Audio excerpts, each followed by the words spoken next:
क्या दुर्योधन को विश्वास था कि उसके लिए मरने मारने के लिए तैयार हैं कुछ लोग, उसके लिए अपने प्राण भी न्यौछावर करने के लिए तैयार हैं कुछ लोग? शायद ऐसे ही लोगों के बल पर दुर्योधन कूद रहा था। वो जानता था कि कुछ लोग ऐसे हैं जो मेरे लिए मरने मारने के लिए तैयार हैं। गीता के एक श्लोक में आता भी है ये, और वो कहता है, अन्ये च बहवः शूरा मदर्थे त्यक्त जीवतः नाना शस्त्र प्रहरणः सर्वे युद्ध विशारदः। अर्थात ऐसे अन्य अनेक वीर भी हैं जो मेरे लिए अपना जीवन त्यागने के लिए उद्यत रहे हैं। वे विविध प्रकार के हथियारों से सुसज्जित हैं और युद्ध विद्या में निपुण हैं।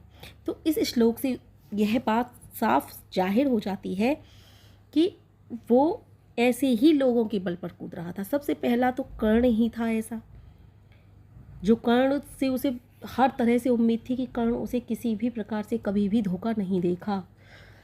हालांकि उसे थोड़ा सा शक द्रोणाचार्य और भीष्म और कृपाचार्य पर तो था, लेकिन कर्ण पर तो किसी प्रकार का ऐसा कोई शक ही नहीं कर सकता था। वो कहता भी है द्रोणाचार्य जी से कि आप किसी भी प्रकार से इस तरह का कोई समझौता ना करना। मैंने पहले वीडियो में बता चुकी हूँ, इन बातों का जिक्र कर चुकी हूँ कि किसी प्रकार का ऐसा समझौता मत करना कि हमें मुझे युद्ध में किसी प्रकार का समझौता नहीं चाहिए, मुझे युद्ध ही चाहिए। आप अर्जुन से बहुत ज़्यादा प्रेम करते हो, प्रेमवश ऐसा ना करना कि आप अर्जुन के प्रति इतनी उदारता बरतने लगें। मुझे युद्ध में किसी प्रकार की उदारता नहीं चाहिए, मुझे युद्ध चाहिए। तो वो द्रोणाचार्य को भी कहता है, और उसको कहीं ना कहीं ये भी उम्मीद थी कि जिस समय युद्ध सभा में जो बदतमीजी की थी उसने, उस समय ये सारे के सारे मौन रहे थे। शायद युद्ध में इसी तरह उसका साथ देंगे, और इसी कारण उसका बल, छल, कपट, दंभ सब कुछ बढ़ चुका था, क्योंकि सारे के सारे उस समय मौन रहे थे। जिस समय किसी को, इतने वीरों को, इतने महान वीरों को, कुरुवंशियों को जिस समय चुप नहीं रहना चाहिए था, उस समय वो मौन रहे थे दुर्योधन की इस अज्ञानता को देख करके।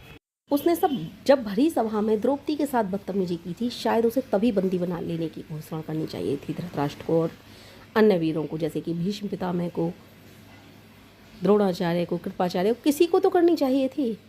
या फिर उसको रोका जाता, या फिर दुशासन ने जो हरकत की थी, दुशासन को ही बंदी बनाया जाता, किसी भी रूप में, किसी भी तरह से उसको उस समय सजा दी जाती, तो शायद वो इतना बढ़ावा उसको नहीं मिलता।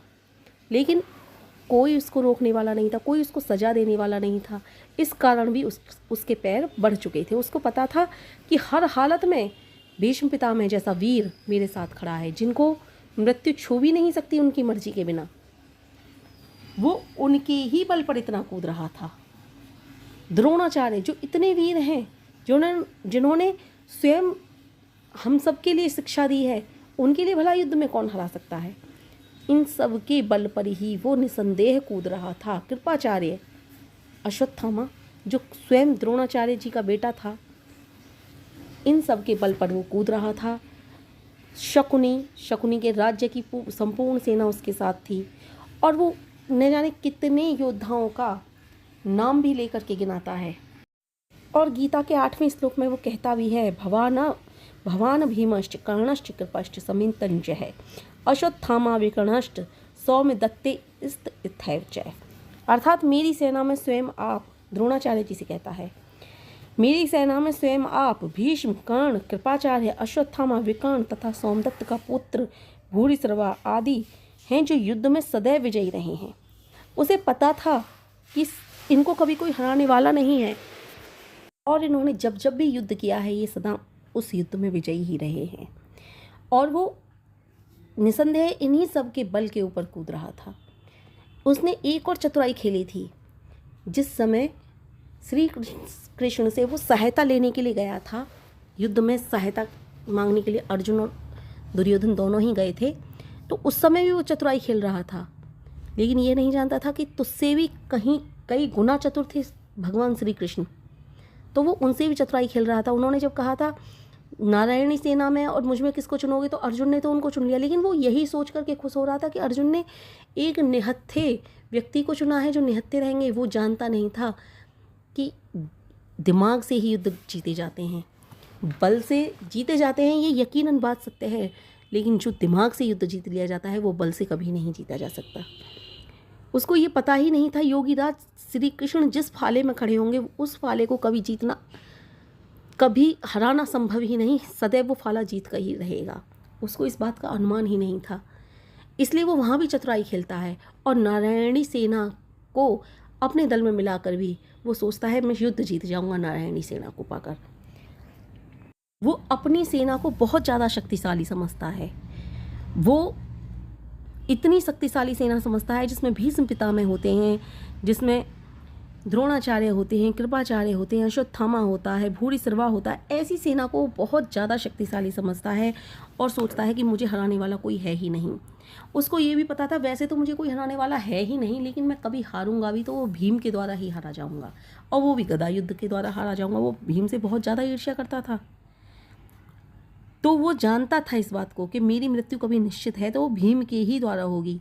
किंतु उसे इस बात का दृढ़ विश्वास था कि भीष्म की उपस्थिति में उसे कोई हरा ही नहीं सकता, क्योंकि भीष्म पितामह को इच्छा मृत्यु का वरदान प्राप्त था, और जब तक वो जीवित हैं और मेरे साथ खड़े हैं तब तक मुझे कोई हराने वाला नहीं है।